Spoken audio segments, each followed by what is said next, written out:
Assalamualaikum warahmatullahi wabarakatuh. Selamat datang di Selendang Misteri. Dan kali ini aku akan membawakan sebuah cerita berjudul Kualat Gunung Pulosari, di mana cerita ini diceritakan oleh Mbah Ngesot dari kumparan.com. Dan buat kalian yang ingin membaca ceritanya, silahkan klik link yang telah kami sediakan pada kolom deskripsi. Dan tanpa basa-basi lagi, mari kita mulai ceritanya. Aku tak tahu kenapa sang ratu malah menyelamatkan kami berdua. Berbeda dengan para pendaki lainnya yang mati dan sangat mengenaskan, aku dan Uswah malah diberi makan sampai kenyang dan sekarang dikasih jalan untuk pulang. Itu sangat aneh. Jalan yang kami tempuh terus menurun dan tak ada satupun pendaki yang kami temui. Jalan setapak itu sepi. Padahal kata Ricky, orang-orang lebih suka mendaki di malam hari ketimbang siang hari. Aku curiga kalau akses ke gunung ini sudah ditutup. Uswah kemudian berhenti. Ia memegang lututnya, tampak sangat kelelahan. Dari tadi, kami memang berlari-lari kecil agar cepat tiba di perkampungan warga. Aku merasa perjalanan ini masih jauh.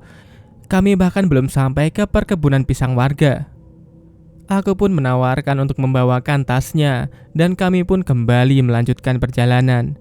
Namun, kali ini kami tidak berlari. Aku kasihan pada Uswah yang seolah-olah tak sanggup lagi untuk berjalan. Tak lama berselang, akhirnya kami tiba di perkebunan warga. Kulihat banyak sekali kawanan babi yang menyerang kebun itu. Kami tak mau ambil risiko dan membiarkan kawanan babi itu merusak kebun pisang. Semakin lama, akhirnya aku melihat gemerlap cahaya lampu dari rumah-rumah warga. Kami berdua sangat senang sekali sampai meneteskan air mata. Kami tak pernah menyangka bahwa kami bisa bertahan hidup selama berhari-hari di gunung ini. Dan sekarang sekitar jam 3 dini hari, kami akhirnya tiba di parkiran motor. Kudapati masih banyak motor yang terparkir di sana. Tapi anehnya pos itu sepi. Tak ada satu orang pun yang berjaga di sana. Segera aku keluarkan motorku dari parkiran lalu pergi dari pos itu. Saat tiba di perbatasan kampung, kami dicegat oleh 3 orang lelaki berbadan kurus tinggi. Aku kira mereka sedang ronda, tapi ternyata bukan.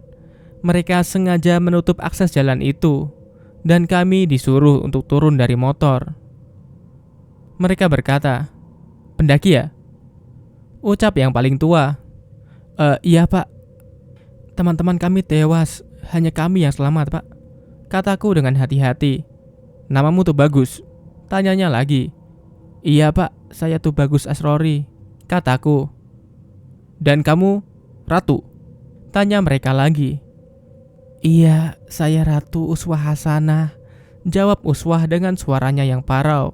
Dia sudah sangat kelelahan hari ini. Mereka hanya mengangguk-angguk. Aku tidak mengerti apa maksudnya. Boleh kami pergi pak?" tanyaku. Aku sudah tidak tega melihat Uswah yang semakin kelelahan. "Tunggu dulu. Mari ikut kami," kata lelaki yang mengenakan peci hitam yang kemudian menarik tanganku. "Kemana pak?" tanyaku. "Menghadap tetua kampung ini," katanya. "Untuk apa pak?" tanya Uswah. "Kalian itu harus dibersihkan dulu sebelum pulang. Di gunung itu banyak demit. Kami hanya ingin membantu kalian," kata lelaki itu memaksa. "Kami tidak perlu dibersihkan pak, kami harus pulang sekarang," kataku merogoh kembali kunci motor. Kulihat salah satu dari mereka menyentuh golok yang diikatkan pada pinggang. Uswah mencubit lenganku, seperti menyuruhku untuk menuruti saja kemauan mereka. "Kalian jangan khawatir. Di rumah tetua ada 3 pendaki lainnya yang selamat. Kami tidak ada niatan jahat dan hanya mau membantu kalian," ujar lelaki itu sambil menyalakan rokok kreteknya. Kami kemudian dibawa ke sebuah rumah panggung. Di dalam rumah itu ada 3 orang pendaki yang kondisinya semrawut.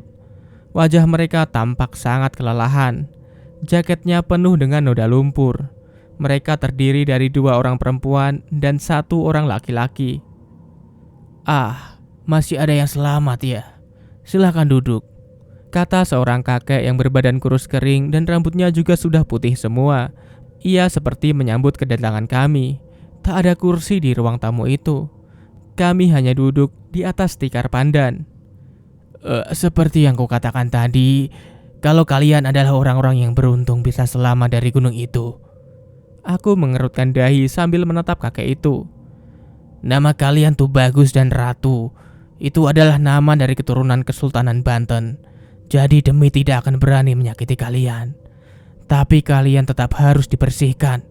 Takutnya ada jin yang nempel di tubuh kalian. Kata kakek itu berbicara sambil tersenyum ramah. Aku mengangguk pelan. Pantas saja di keraton kami disuruh berziarah pada Sultan Maulana Hasanuddin. Oh gitu ya kek. Pantas saja kami disuruh berziarah pada Sultan Maulana Hasanuddin, kataku. Hah? Kalian berziarah secara gaib? Ya. Makam sebenarnya ada di Banten. Sesekali berziarahlah ke sana, kata kakek itu. Dulu Sultan Maulana Hasanuddin pernah tinggal di Gunung Pulau Sari dan berhasil menebarkan ajaran Islam di sekitar pegunungan. Lanjut kakek itu. Aku tak pernah menyangka kalau nama Tu Bagus yang disisipkan di depan Asrori adalah tanda bahwa aku masih ada hubungan darah dengan Kesultanan Banten. Pantas saja, nama Tu Bagus itu selalu ada turun-temurun di keluargaku. Dari kakek, bapak, dan sekarang aku, dan adik-adikku juga mempunyai nama berawalan Tu Bagus. Aku tahu kalian semua pernah masuk ke kerajaan Jin Juruk Putri. Sebelum kalian pulang ke rumah, tubuh kalian harus dibersihkan terlebih dahulu. Takutnya ada jin yang masih nempel. Kata kakek itu menyuruh kami untuk mandi bergantian di sumurnya. Sumur itu sudah ditaburi bermacam-macam kembang. Aku merasa sangat segar ketika air itu menyentuh tubuhku. Setelah itu, satu persatu kami dibacakan doa. Semua tampak baik-baik saja hingga tiba giliran Uswah yang dibacakan doa. Tangan si kakek menyentuh ubun-ubun Uswah. Ia pun mengerang kesakitan. Kedua tangannya mengapal. Ia mengamuk. Tuh, masih ada jin dalam tubuhnya yang ikut pulang, kata kakek itu sambil terkekeh. Kau jangan macam-macam sama keturunan sultan. Keluar, kata kakek itu. Uswah semakin mengamuk. Ia tertawa lalu menangis tidak karuan.